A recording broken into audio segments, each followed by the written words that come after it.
उत्कल विकास परिषद तरफरु कलपड़ा पंचायत कल्याण मंडपरे शीतवस्त्र बंटन 42 मौजा कलपड़ा कल्याण मंडपरे उत्कल विकास परिषद आनुकूल्य एक शीतवस्त्र बंटन कार्यक्रम अनुष्ठित हो जाइछि। एथिरे स्थानीय अंचलर 250 रु ऊर्ध्व व्यक्ति को शीतवस्त्र बंटन करा जाइथिला।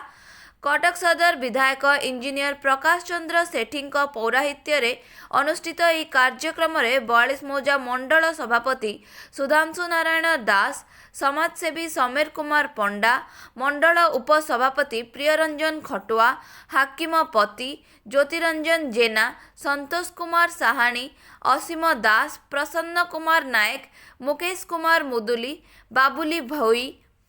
एवं कलपड़ा सरपंच सबिता माझी प्रमुख उपस्थित थिले।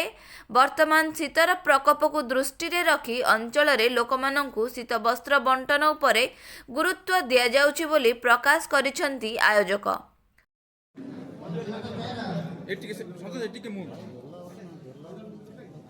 निश्चय मु धन्यवाद देवी आमर उत्कल विकास परिषदर युवपीढ़ी मान को जे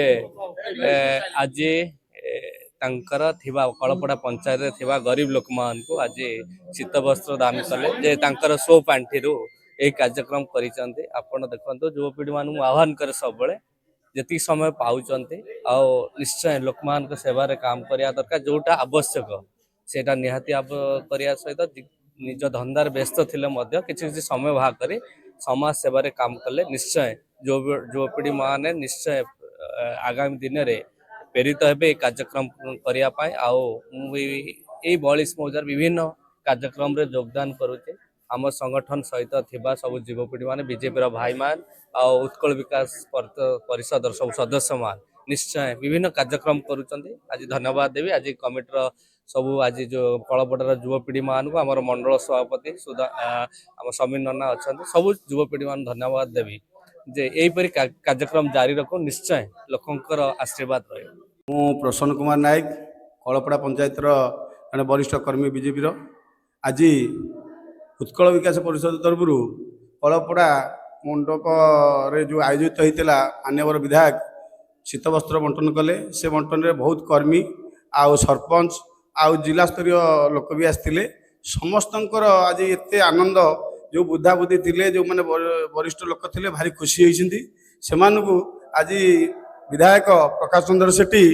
जो प्रदान कले शीत वस्त्र से बहुत आनंद उत्साह भाव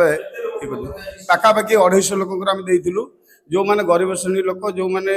अक्षम लोक से सब देलु किसी पिला भी थे से आज देला पर एत आनंदित